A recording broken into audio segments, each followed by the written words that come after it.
Bob Ferguson, of course, came out on the campaign trail in his inaugural address everywhere, and he said, my biggest priority, my campaign promise to you is that I want to get $100 million in the budget to go toward new police officers. And that's how he sold it. That's how he sold it the entire time. But it turns out that's not what the bill does at all. This segment is brought to you in partnership with our friends at Future 42. Turn your frustration, Lord knows we've got it, into action at future42.org. Make sure you sign up for their newsletter. So just as a reminder, one of Bob Ferguson's very first ads when he was running for governor was this one. 50th, dead last. Washington has the lowest number of law enforcement officers per capita of any state. That's unacceptable. As governor, I'll fix it. Yeah, okay. As governor, I'll fix it. Well, what are you going to do? Now, I said after that ad, after he made the same promise in his inaugural address, that this is not a problem you can throw money on. We didn't get to this position overnight where people don't want to be a cop in Washington state.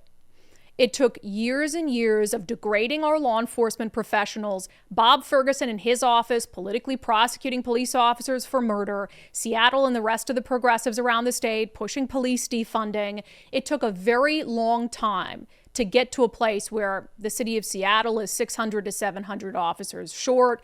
So much so they're having press conferences to celebrate when they hire one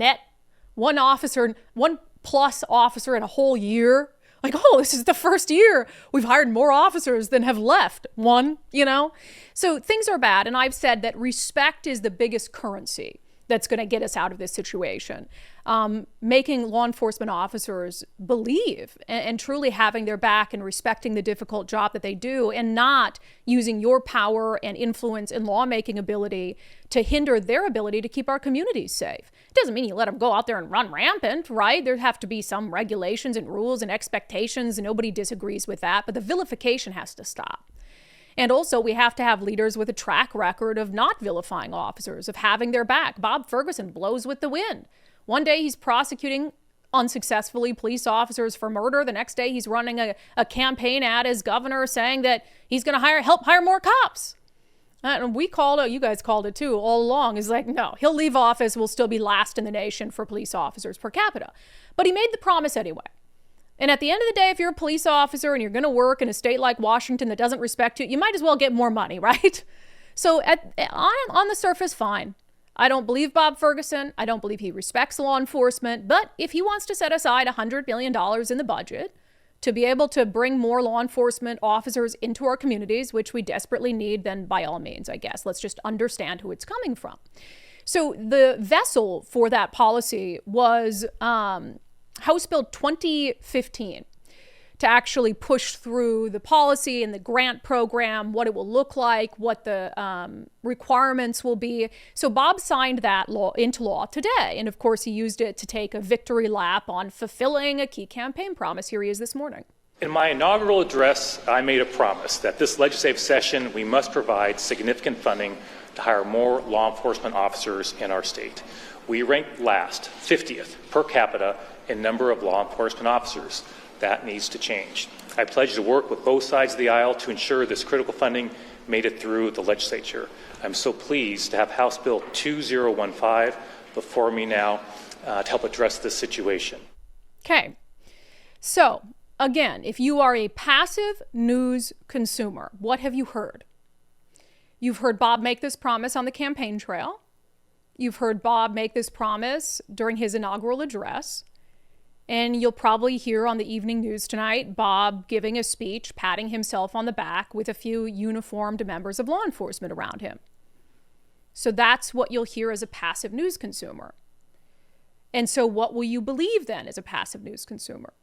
Well, you'll believe that Bob Ferguson supports law enforcement. He wants our communities to be more safe. And he's helped get $100 million to hire more police officers. Only to find out that that's not true. That's not what the bill does. In fact, we have now learned, and again, I take blame for this. I don't know why I didn't know this sooner, because I've been harping on this already, but I would have been harping on it to a much larger extent for the past few months. So it turns out that the way this grant program is structured, there is no guarantee in it that even a penny of the $100 million goes to hiring police officers. Listen to me sound like I'm surprised. Listen to me sound like I'm surprised. This is the problem, Brandi. Why are you surprised? You should have been skeptical to begin with. So the Washington Association of Sheriffs and Police Chiefs was the first sort of indication that I got that this wasn't what it was being sold as. So they put out in a press release, I'll just read part of it for you. While we recognize the positive elements of House Bill 2015, it is not, quote, $100 million for law enforcement hiring.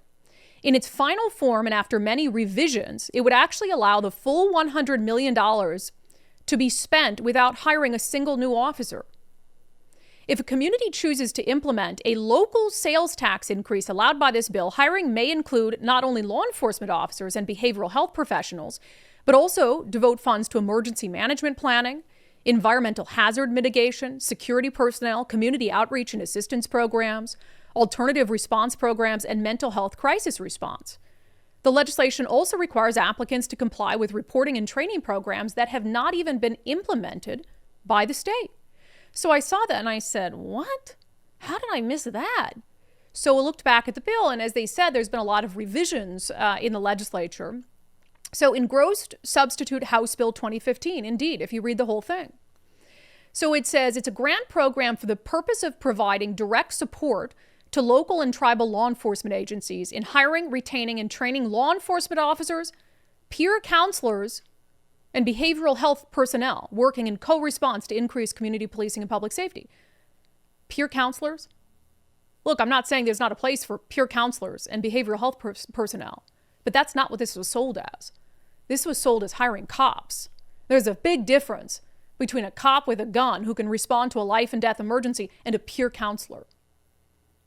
And there is no, for cities, and this gets worse, there is no for cities any requirement that, hey, this much of the grant has to be spent towards a police officer versus a peer counselor or a behavioral health professional or whatever it might be. No, they can get the money and turn around and just hire peer counselors. Or as the Association of Sheriffs and Police Chiefs said, use it on emergency management. Any number of things. So that's part of the lie. Here's the other part. So it has this long list of things that you have to do to qualify for it. One of them is this. To qualify for a grant pursuant to this section, a law enforcement agency must have received funding from a sales and use tax authorized pursuant to Section 201 of this act before awarding the grant. Yeah, a city or county has to pass a special increase in the sales tax. So it's sort of like, you pass the tax, you put some funding in, we'll give you some funding as well. So the grant is contingent on increased taxes, which that wasn't the deal. That wasn't sold to anyone. It says the rate of the tax under this section would have to equal 0.1% of the selling price. Monies received from the tax imposed under this section must be expended for criminal justice purposes. So you've got to have this new tax that's funding criminal justice purposes very broadly, and then you can supplement that with this grant. It's nuts. And the other aspect of it, too, that I think is very important that the Criminal Justice Training Commission pointed out is that it requires applicants to comply with reporting and training programs that have not been implemented by the state. So in reading some of them, and again, it's a long list. I don't have a graphic for this, Nicole. I'm just going to read through it because there's just so much here, where they said that to qualify for the grant. So it's this long list of things you have to do to qualify. So you have to issue and implement policies and practices consistent with the Office of the Attorney General's Keep Washington Working Act guide, which of course is the sanctuary policies. So you have to blatantly be in violation of federal law as a law enforcement agency to get this grant. You have to issue and implement policies and practices regarding use of force and de-escalation tactics. Again, tactics that are best practices, not necessarily even state law. 25% of your officers have to have completed the commission's 40-hour crisis intervention team training. And 100% of your officers have to be compliant with a requirement to complete trauma-informed, gender-based violence interviewing, investigation, response, and case review training. So what is this all about? Well, it's about helping out the Criminal Justice Training Commission money. But it's also about these grants only going to law enforcement agencies that are willing to abide by what the progressives want law enforcement to be. So what, like Seattle? Olympia? So unless you're doing every single thing the far left wants you to do as a law enforcement agency, not even stuff that you're required to do by state law, but their wish list of training and de-escalation and race-based, gender-based, whatever it is, you're not going to see a dime of this money. So, anyone east of the Cascades, you can forget your community getting any of this grant money for additional law enforcement. This is nuts, you guys. And again, I will take full responsibility for it, for not having done this segment I'm doing right now 3 months ago. And I know that it's undergone some revisions. I don't know how it went under my radar. I'm kind of ashamed of it, to be honest. But now Bob Ferguson gets to trot out there, say he's fulfilled his chief campaign promise to fund law enforcement to make our communities less safe. 80% of the state will just believe that, the passive news consumers. And he'll get to hang his hat on that like he's pro-cop. And at the end of this, we might not even have a single new police officer funded with this money. It's just going to fund progressive wish list items again. I mean, what a slap in the face. And every time I think I can't possibly be more disappointed with him and disappointed with Democrats and progressives for their lying and their gaslighting, something like this. I mean, something we genuinely need, and that should be a nonpartisan issue. Like, we need more police officers. Things are not good right now. It's taken like 8-9 minutes in some areas to respond to life or death emergencies. Imagine being raped actively. Getting a call off to 911, it takes them 9 minutes to respond. And now they want to act, Bob wants to act like he's helping fix that through this bill? When it doesn't do that at all, we're going to end up with a bunch of peer counselors who are peer counselors in gender-based violence interviewing. We're not going to end up with cops with guns and badges on the street saving lives. One of the most disgusting things that came out of this session, the lies that were perpetrated on this. Absolutely, absolutely unbelievable. That segment was brought to you in partnership with our friends at Future 42. Turn your frustration into action at future42.org. And I guess a good step on this would be to email Bob Ferguson's office and let him know that that this is not what he has been promising. That this is not $100 million for law enforcement officers. So you let him know that I know, and that I told you, and that you know, and that you're going to tell your friends so they know too. So we don't let him get away with this.